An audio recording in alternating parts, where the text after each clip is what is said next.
Bonjour à tous et bienvenue sur cette nouvelle vidéo. Je vais parler dans ce tuto d'un logiciel qui va être lié encore avec le streaming. Alors elle sera plus courte que la vidéo précédente. Le logiciel auquel je vais parler aujourd'hui, c'est le logiciel Snaz que j'utilise aussi pour mes streams. Donc pareil, il y a un système d'onglets, bon, et pareil, j'utilise pas tous les onglets, mais je vais essayer de vous détailler toutes les parties assez rapidement, parce que toutes ne sont pas importantes et toutes fonctionnent de la même façon, donc ça va aller assez vite normalement par rapport à, à la vidéo précédente. Alors... Donc là, quand on démarre le logiciel, ah oui, pareil, je vous mettrai le lien dans la description pour télécharger le logiciel. Il est gratuit, voilà.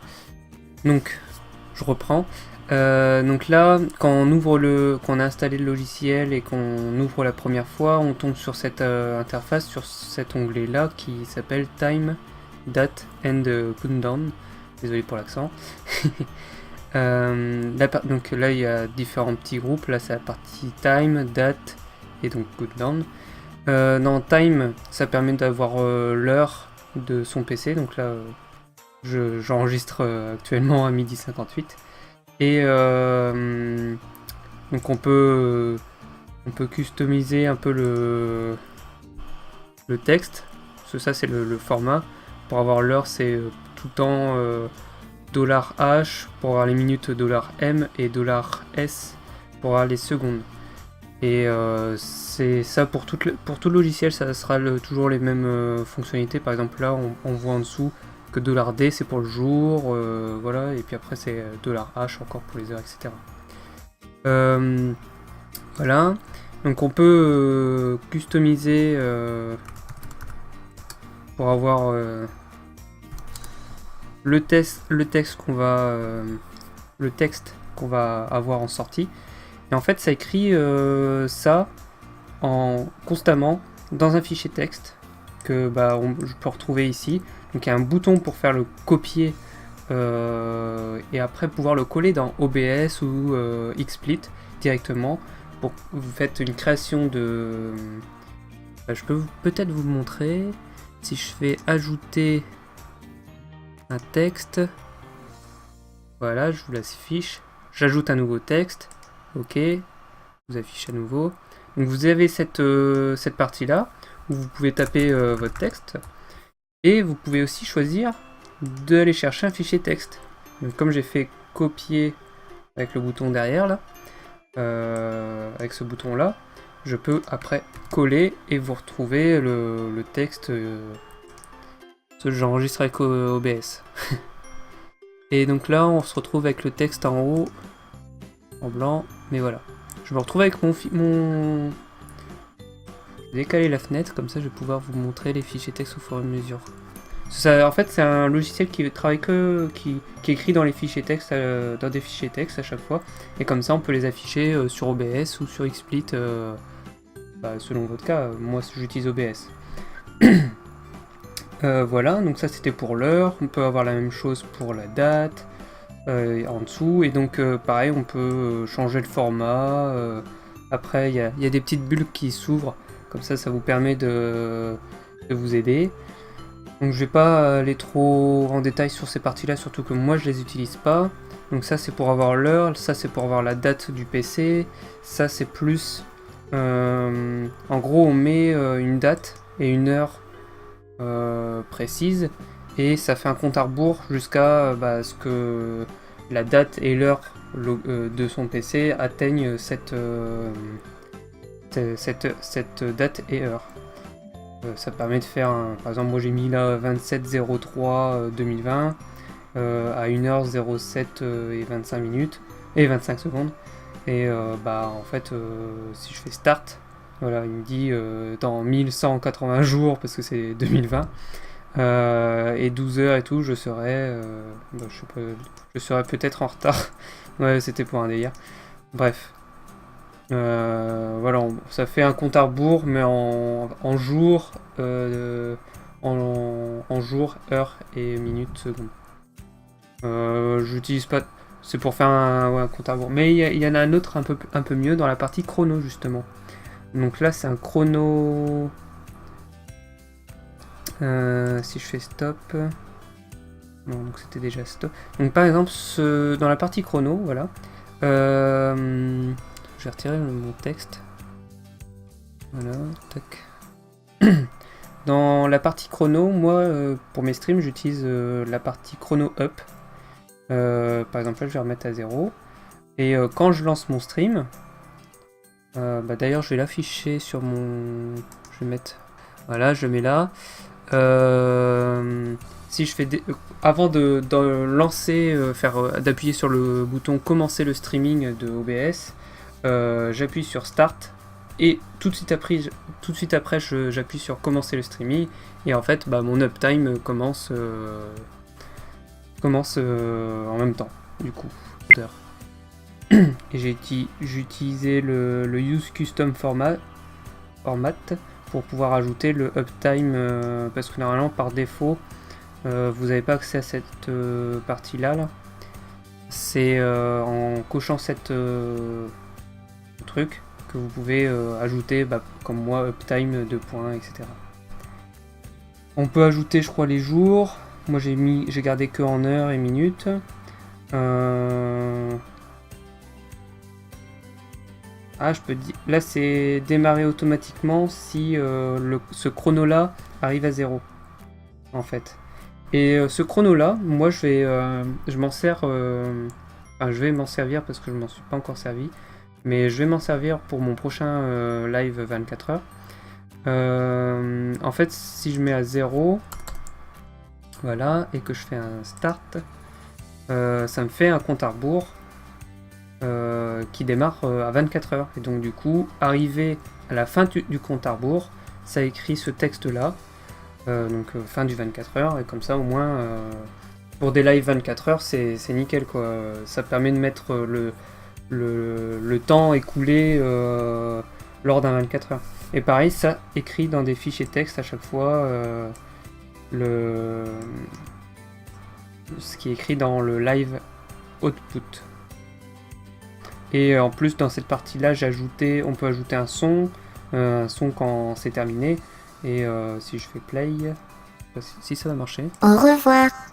Voilà, ça fait un truc, un petit son que j'ai récupéré. Donc voilà, hop, stop. Donc quand je fais stop, ça revient à 0, là pareil. Là ici, je peux faire stop et je suis obligé d'appuyer là pour remettre à 0. Sinon, justement, ça fait comme une pause quoi. Donc voilà. Donc ça c'est on va dire c'est la partie que j'utilise le plus parce que en fait je lance ce snaz le logiciel et je me mets sur chrono et j'appuie sur start et je lance aussitôt mon stream et après je m'en occupe pas, surtout qu'il se réduit, il se met en fond, il se met pas en icône dans la barre de démarrage, il se met en tâche de fond. Donc du coup après en gros il tourne plus, on le voit plus quoi, et on fait plus attention. Et il gère les fichiers texte tout seul, si on les a créés dans OBS ou quoi. Voilà. Text link changer. En fait c'est si vous voulez mettre des textes qui changent, alors je peux vous faire un petit exemple. Ajouter. Ah oui non, il faut que j'écrive quelque chose. Donc bonjour. Ajouter, j'essaie d'aller vite parce que sinon ça va faire une vidéo d'1 heure. Ça va, voilà. Si je fais start, ça me crée le fichier texte que je copie. Je vais le mettre dans ce truc là que j'ai changé du coup. Là, je vous l'affiche comme ça vous voyez. Je colle du coup le fichier texte. Je fais OK. Voilà. Et en fait ça va passer ça tourne en boucle sur toutes les lignes. Et je peux mettre autant de lignes que je veux, je pense. Et ça change toutes les 5 secondes, mais je peux augmenter ou je crois que je peux pas aller en dessous de 5 secondes. Ah si, je peux mettre toutes les secondes. Hop. Voilà, toutes les secondes ça change. Un peu vite après. Du coup, ça permet de faire un... Je sais pas à quoi ça pourrait servir, c'est pour ça que je m'en sers pas moi. Donc stop. Dès que ça fait stop, du coup ça vide la zone. Voilà. Twitch. La partie Twitch. Alors ça peut être utile. Moi je m'en sers pour... c'est ce fichier texte là que j'utilise. C'est pour afficher le nombre de viewers qui est en ligne quand vous êtes en live. Si vous voulez afficher sur pareil via un fichier texte, je vais vous afficher ça aussi. Je l'utilise souvent. Je le mets à côté de mon uptime en général. En gros, c'est le nombre de viewers que vous avez en temps réel. C'est ça. Donc là, ça va peut-être pas. Donc en plus, moi, j'ajoute en général la petite image le petit bonhomme. J'avais récupéré une fois. Voilà. Je le mets en plus grand. Ajouter. Vous voyez où le texte? Je retrouve. Ah, c'est là. Donc là, ça va sûrement afficher 0, voilà, parce que je suis pas en ligne, je suis pas en live. Je le mets côte à côte, et puis si j'ai 1, 2, 3, 4, plus 10, 100, 1000 viewers, et ça s'affichera, ça actualise toutes les 5 secondes. Donc il faut ici mettre sa chaîne Twitch, donc moi par exemple Riten TV, output format, voilà. On peut mettre d'autres trucs, ça peut être intéressant. Jamais cherché d'autres trucs. Donc ouais, donc j'ai mis viewer. Ok. Ah oui, c'est parce que je peux customiser. Mais moi j'ai mis juste le nombre de viewers. Et donc du coup ça m'écrit le nombre de viewers en temps réel sur ma chaîne. Quand je suis en live. Voilà. Après j'ai des infos mais je crois pas que je puisse les utiliser. Ah, il y a une partie qui est pas mal. Donc là on peut accéder au chat de sa chaîne, là au tableau de bord. Il y a la partie change game et change statut qui est vraiment bien. Car en plus du coup on peut dire si c'est un jeu PC ou PS3 parce que je pense que ça doit... Les jeux vont... La liste de jeux, là on a toute la liste de jeux possibles qui est sur Twitch. Donc par exemple là j'ai mis... ça c'est mon dernier jeu que j'ai joué en live. Et on peut changer le titre ici. Donc titre exemple. Non, on va mettre tuto snaz. Voilà. Et je peux l'ajouter à la liste. Voilà. Donc après je fais upload et pour le charger pour que ça change le titre en direct. Et en plus, le fait de l'avoir ajouté dans la liste, et du coup j'ai toute une liste de titres déjà faits et je peux les réutiliser, en charger plus vite et puis l'uploader, comme ça au moins si vous avez des titres récurrents, vous pouvez les faire du coup. Après on peut le supprimer bien sûr en mettant sur le petit moins ici. Voilà, je ferme. Donc c'est bien pratique aussi, ça, au moins ça enregistre des titres et puis toute une liste de titres. Moi qui aime bien, je change les titres selon le jeu, mais je mets toujours les mêmes titres pour ces jeux-là à chaque fois. Donc, du coup, moi ça me permet de remettre les mêmes titres à chaque fois et puis peut-être oublier si je veux pas faire de faute ou quoi. Enfin bon bref, moi je l'utilise. Voilà. Au jeu. Voilà. J'ai fait tous les trucs, ouais. Donc, et ça c'est...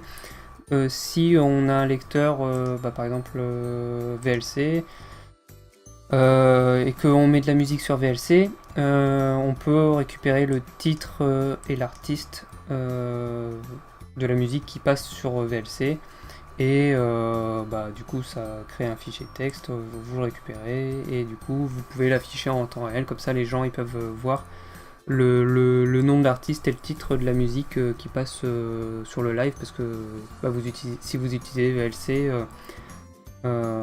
pour écouter la musique. Ça marche avec un autre avec d'autres logiciels, avec iTunes, Spotify, Winamp, et puis bah, moi je désactive parce que j'utilise Angbot pour les song requests, et donc bah, voir mon tuto précédent. Bon courage. Alors dans la partie settings, ça va aller vite là. Donc là ouais, moi c'est je laisse les trucs check pour les mises à jour, pour voir les dernières mises à jour. Pareil, je vous recommande de le cocher. Ça c'est pour... Ah, pour qu'il démarre de façon minimisée. Non, je préfère pas. Ça, vous pouvez dire qu'en gros, quand vous lancez l'application, bah, il démarre automatiquement les cooldowns. Les chronos, c'est pareil. Vous pouvez faire que ça... Soit ça se reset automatiquement, ou que... vous grattez. Hein. C'est surtout dans la partie Twitch, où bah du coup, pour que... Est-ce que... Non, il va pas vouloir.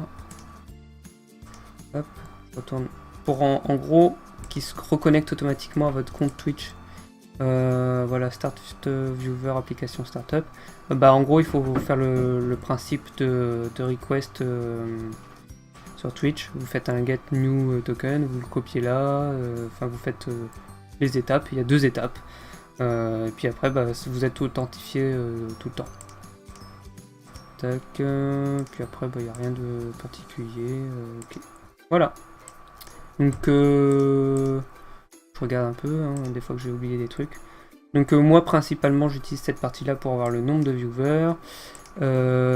Aussi pour changer les titres et le jeu. Et surtout, la partie uptime. Et puis, bah, pour les 24 heures, le petit chrono inversé. Voilà. Je pense que c'est les trucs les plus utiles. Et puis du coup, après vous faites réduire. Et puis il passe en fond de tâche. Il n'a pas d'icône ou quoi. Donc c'est tout pour... bah, je vais désactiver juste ça. Voilà. Et bah, je vous dis à bientôt pour une prochaine vidéo. Parce que c'est la fin de ce tuto. J'espère que ça vous sera utile. Moi ça l'est, donc c'est pour ça que je vous ai fait un petit tuto sur ce logiciel. Bye bye!